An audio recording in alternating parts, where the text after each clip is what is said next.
A very good morning to everyone present here. I'm so happy to be a part of your 8th edition of Digital Fest. A hearty congratulations to the school administration, teachers and dear students. AI is the future. AI is the present. You cannot do without it.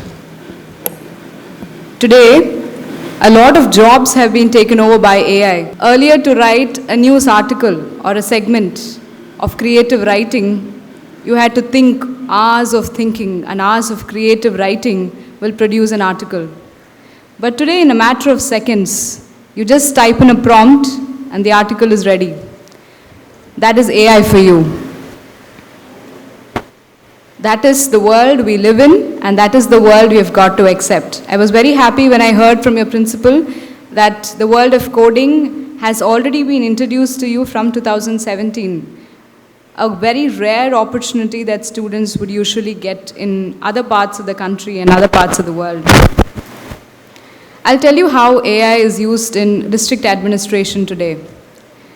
You've seen traffic control systems. You've seen that there is a traffic signal. If you cross without it becoming green, immediately a challan is generated and it comes to your doorstep. How does that happen? There is a CCTV which is monitoring, and then the challan reaches because you have violated a traffic rule. That is AI. For disaster management, we know a cyclone is approaching. We know some major disaster, earthquake is going to happen. How do we alert everybody? What kind of systems do we use? How do we know that such a disaster is going to happen? How should we be prepared for it? AI helps us in that. If you see e-commerce websites like Amazon or Flipkart, before you actually speak to the customer service, somebody else speaks on the phone to you, very realistically. Who is that? It's artificial intelligence voice. When we have to draft documents quickly, I am not from Kerala, but I have to draft in Malayalam. I'm not very sure about it. How do I do it? I tell artificial intelligence, I tell ChatGPT, this is the prompt, please draft a letter for me. Immediately I get, within seconds. Our work is made much more simpler. Our life is made much more easier with ChatGPT. I'm sure children have started using it to make projects and essays these days. While such a world is happening at a fast pace, you are being introduced into the world of AI, introduced into the world of coding. As you see, a people a bit older than you, or people who have not been exposed to that technology, will be afraid to use that technology. Because they don't know how to use it, they are afraid that they may do something wrong with it. And if you have to enter into the world which is very competitive, you have to let go of that fear. And I'm glad your school is providing that opportunity so that you come out of your cages and explore the world of AI. Moreover, you can use it for personalized learning. Sometimes I wanted to learn about certain topics. I would say, this is a very complicated topic, but explain it to me as you would explain to a 5-year-old or a 10-year-old.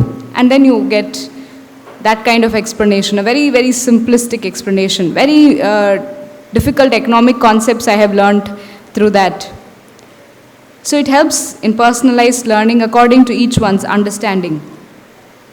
It helps in logical thinking. Suppose you get a problem, how to ensure that you solve it. Sequential thinking. Always you remember, when you put a prompt in ChatGPT, it gives you first do this, then do this, then do this. It helps you to think in a sequential manner. So I'm glad that such an opportunity is being provided to you again. But there are some concerns with respect to this, which I want every one of you to understand and ensure that you take care of this when you get into the world of AI. And I want to give these suggestions to your school administration as well. I'll tell you a small story. I studied in CMC Vellore, as you heard. So there was a professor in VIT, Vellore Institute of Technology. It's an engineering college. He was a professor, but he is an old man, And he was not looking, not very well polished to look, just like a simple man. He was walking in the campus of VIT. And there was a boy sitting there and he was doing something on his iPad. And that old professor, he goes and asks him, son, what are you doing? Can you tell me about what you're doing? And he said, go old man, I won't tell you. You will not understand this. And the professor said, do you know who I am? I am the professor of this college. I am the one teaching you about this technology. So he said, don't think you're smart because you're operating the iPad. It was my generation who invented it. The moral of the story, what I'm trying to tell you is, although we have received this technology in our hands, that should not be our achievement because it is somebody has created and given to us. What are we going to create? How are we going to contribute into this world of AI? That should be each one's motive. I would once again ask each of you to treat AI not as your manager, but as your assistant. The prompts that you give should be so intelligent and so creative that AI should be obeying your commands, not you obeying AI's commands. I hope you understand.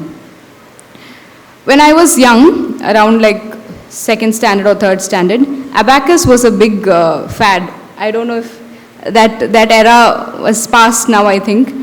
Abacus, everybody wants to do abacus. Because the neighbor's kid is already, starting to take that abacus machine, doing this. So everybody's parents started getting FOMO. And everybody's children got admitted into abacus class. But when I went into abacus class, I barely understood anything. And then I just used the calculator to calculate and wrote the answers. Then I realized what a big idiot I was. I didn't use what I received. So what I'm trying to tell you is, although AI, is introduced to you at such a young stage, I want each of you to take this opportunity to actually understand what it is at your level, how you can use it in your life. And don't try to, cheat your way into it. Just use it, see how it works, see how it can be useful for you, but don't, make it as a shortcut in your life, because that will again reduce the creativity in you, reduce the, whatever you can think is being diminished by AI. So again, use it as your assistant and not as your manager.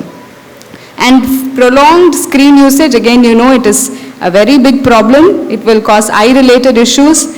I'm a doctor also, that's why I'm trying to emphasize this to you. Make sure that you dedicate 1 hour of screen time, that's all, for your works. Rest of the time, you spend with your books, because this is the time to learn, this is the time to understand. And more amount of screen time will actually dampen your thinking. So in that way, just spend 1 hour per day for your classes and for your homework, that's it. Just stop it at that, and then use your other time for studying your textbooks. Also, an important note to the teachers, ensure that ethical values are being taught as to how we can use it in an ethical manner. Because today AI is being misused as well for various things. Make sure that your photos is not being uploaded at websites which are not very trustworthy, because again it can get misused. How much of cyber security is happening is still a question. So be very careful how you upload your personal information, how do you upload your pictures.